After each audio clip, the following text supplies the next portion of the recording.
book, Hayes was so down bad for this woman. He was so in love with this woman. It was borderline feral. Like,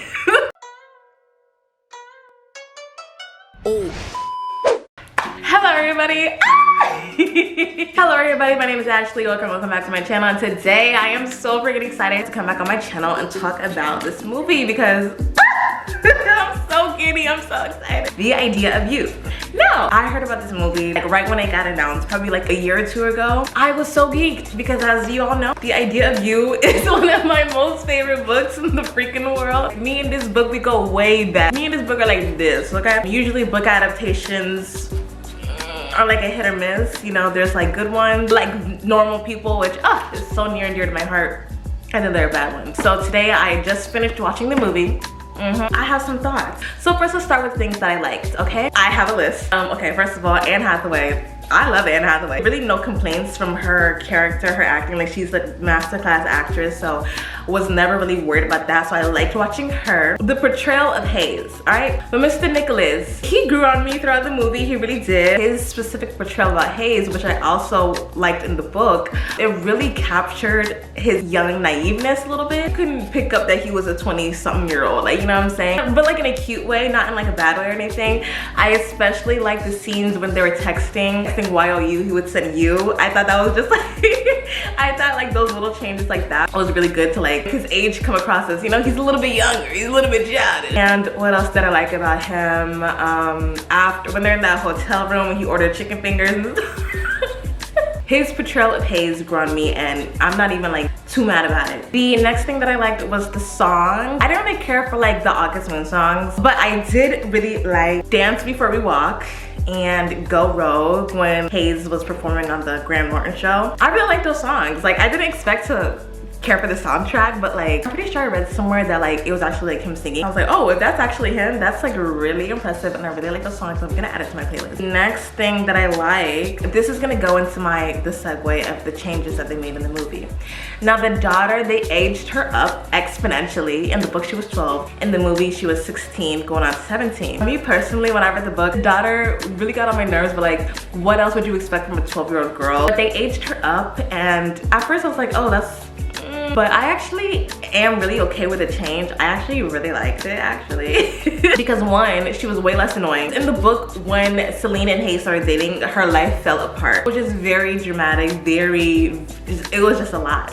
In the movie, she was kind of more nonchalant. She wasn't even like a fangirl of Hayes like that. So let's get into some changes that the movie made. I know an adaptation is not supposed to be like one-to-one in most cases, but halfway through watching, I was like, oh yeah, this is just like loosely based on the book. It felt like a watered down version of the book a bit. And I say that because there was a lot of changes made. A lot was cut out from this glorious, glorious book right here. I think they cut too much to where it kind of watered down the characters, water down the story a bit. Because, for example, they're meeting, right? I'll start from the beginning. Let's start from the beginning. She like just randomly bumped into him and his trailer thinking that it was the bathroom. I feel like they wanted it to like give insta love a little bit. The initial spark, I wasn't feeling it in the movie at all. They like switched some lines around too. The line about him being like, oh, is that your big sister? And she's like, no, I'm the mom. That went to his bandmate instead of him. And I'm just like, some of these changes took away from like the chemistry aspect of them, which is another thing that I felt that the movie lacked a little bit. Because like, this book is literally the most romantic, dramatic, like having rendezvous from country to country and city to city. A change that I actually did like was their little montage. Because in the book, they spend like chapters, like one chapter they're in Germany, one chapter they're in Spain, one chapter they're in Tokyo. Chapters, right? Obviously in a book, you have more liberty to spend time with that. But in the movie, they kind of just did like one big like montage of them going from country to country while he was on tour with his band. They're living it up, they were having their rendezvous, and I really like that. But one thing I do wish that they spent more time on is the characters themselves. I felt like they didn't have enough conversations with each other, which is so crazy because in this book, all they do is like, that's why I like this book so much, because in this book, all they do is talk and like all they do is hang out 24/7. They're like magnets being drawn to each other. She's so excited to see him. He's obviously so in love with her. It's like fun, and they don't really talk in the movie, which is so weird now that I'm saying it. That's another change I didn't really like. In the movie, he showed up at her art gallery, bought the whole place out, and then he wanted to go to lunch, and she took him to her home to make sandwiches. I'm just like, this feels a little campy. Like, it's cute in theory, but I don't know. I just feel like this version of Celine would not bring this man to her house. Literally the second time seeing him in person. In the book, Celine was very conscious of the fact that this was a 20-year-old boy who was super duper mega famous, and she was a very, very private woman. Like, she was the embodiment of like maturity and like French grace and class and all that type of stuff. Celine in the movie was very go and flow, which I hate to say because this Celine was stressed the hell out. She was stressed out. We didn't really get to see her kind of fathom what she was doing. They never really had conversations about their relationship at all, which is kind of wild because that's like the whole point of the story. They had one scene where they were in that restaurant. He kissed her and she was like, that was reckless. Like, you shouldn't do that. We're in public, that was reckless. He was like, I don't care. And then they just moved on. It felt like the movie was Celine's cousin or something like that. Like, it didn't feel like the same person. And that's probably like due to the writing and the editing, how they cut up the movie. I don't know what they cut out. When it got leaked that they were dating, like the pictures came out and stuff, I feel like in the movie it just wasn't dramatic enough. But it just felt like it was more of a consequence of her actions, you know what I'm saying? And in the movie it just felt like, okay. Literally, I put that on the writing because, again, the author of the book, the author was not really a part of the production of the movie at all. That was another reason I kind of side-eyed the movie before I watched it, because I'm like, okay, what are we finna get into if the author is not a part of it? But I digress. On to the next. The pacing kind of sacrificed the character development. Like I said, they had like 6 conversations in the whole movie, which is like crazy. It is literally crazy. Another thing I didn't like, it wasn't that like steamy, which is crazy because I didn't expect it to like go crazy or nothing like that because this book is literally it wasn't really like that romantic, you know? In the book, Hayes was so down bad for this woman. He was so in love with this woman. Like it was borderline feral. Like, if I do say so myself, he was really like in love with her long before she even came to terms with being in love with him. In the movie, they had that scene at the piano, and then he was like, come to New York, and she was like, okay, which again, like, in the book, she would have needed like at least a chapter or 2 of convincing. And then they had their little rendezvous montage, and that was it. And I think it just goes back to chemistry. I don't know, like, I didn't believe in the movie that version of Hayes Campbell was dangerously in love with Celine. You know what I'm saying? Because even in the scenes where they would just be talking and hanging out, because that's literally what they do for 80% of this book, we didn't get any of that either.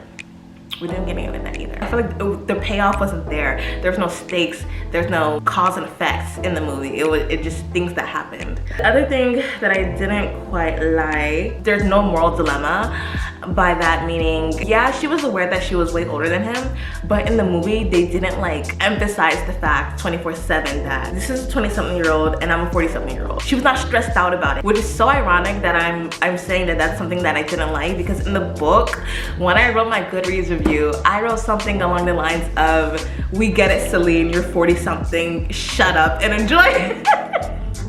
Shut up and enjoy your time with this 20-something-year-old heartthrob. Like, in the book, I actually didn't like that she was reminding us 5,000 times that she was 40-something. But it's so crazy that I'm saying that, because in the movie, I missed that. Because it added so much to her character. And I was missing that element in the movie. I needed the conversations of them being like, Hayes, I'm like, I have a 40-year-old body. Her insecurities, because that's really what it was. That's really what it came down to.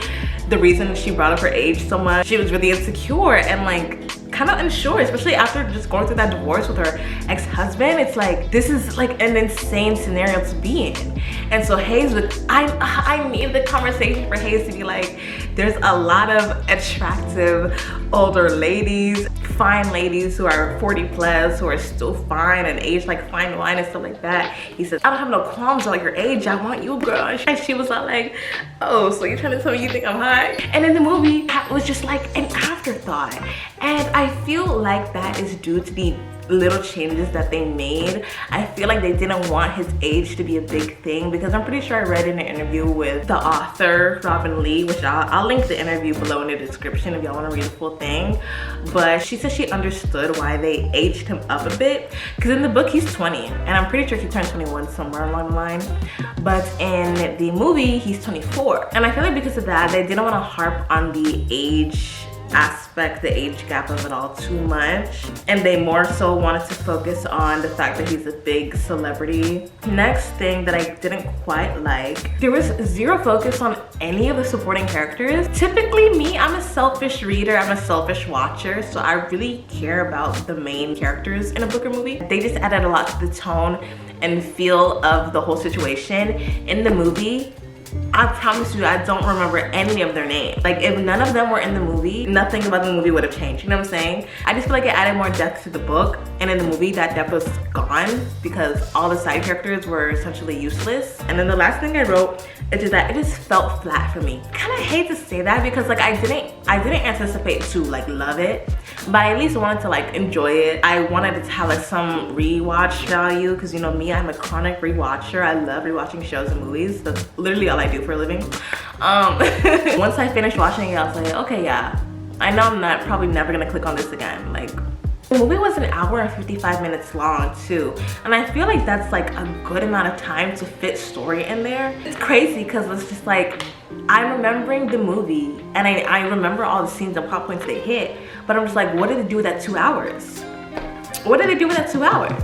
It felt like a shell of a movie. I don't know what they could have done differently. I mean, obviously the writing and the pacing could have been better. Maybe they could have shortened the Coachella concert, because I'm not gonna lie, I have to fast forward. Because why am I watching this fake boy band and Anne Hathaway in the crowd dancing like this for like 10 minutes? It felt like I was watching this scene for 10 minutes. I don't know how long this scene was, but it seems like it lasted for forever. And then the thing about the freaking boy band, this rinky-dink group of boys that it just felt so random. Like the boy band didn't feel like a boy band either, which is like crazy. Because I'm not gonna lie, none of the boys was giving boy band. Maybe the one who's supposed to be the Australian one, he's the one that kind of looked like a boy band guy. But I'm like, who is this rinky-dink ragtag group of boys that they do on stage? They didn't even give them like boy band outfit. In the book, Hayes Campbell is like a well-dressed classy guy. It just felt like they just threw some boys on stage and told them to just wear whatever they would wear to go to the grocery store and start singing and performing. Another thing about stripping away the side characters and like their whole point in the movie, the boys in the boy band are non-existent. Like, the characters are there,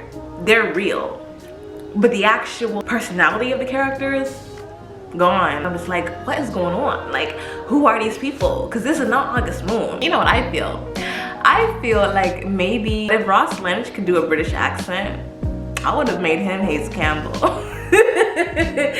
I really feel like Ross Lynch could have done justice. He has that energy of a pop star, of a rock star. All in all, I'll wrap up my thoughts. My rating for the book to movie adaptation, I would give it a cool 5 out of 10. I'll give it a cool 5 out of 10. And I say that in like the nicest way possible because I don't think a 5 out of 10 is bad.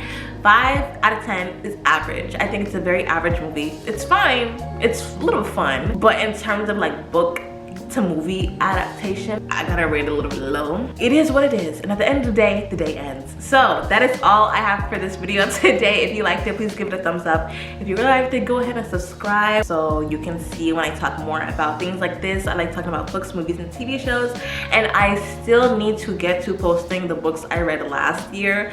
I know we're already basically almost halfway to 2024, but I'm still gonna post that video anyways, so stay tuned for that. And yeah, that is it, and I'll see you guys in the next video. Bye!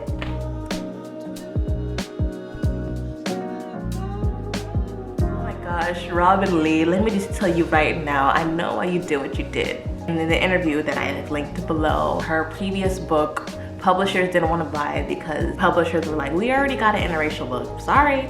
And so she was like, okay, I'm gonna do whatever I have to do to sell my next book. So she made The Idea of You, and she made, you know, the main character white, and then boom, here we are today. Big movie, even bigger book. And you know, eventually I hope in the future publishers and movie directors and movie studios will just allow Black authors to create whatever they want to create without it being, you know, a big hoopla. You know, I feel like audiences are a lot more smarter and tolerable than they believe. I mean, look at what Miss Shonda Rhimes is doing with Bridgerton. Hello. But yeah, I just had to add that in here because I just yeah, that's all I have to say. That's all I have to say. Bye guys.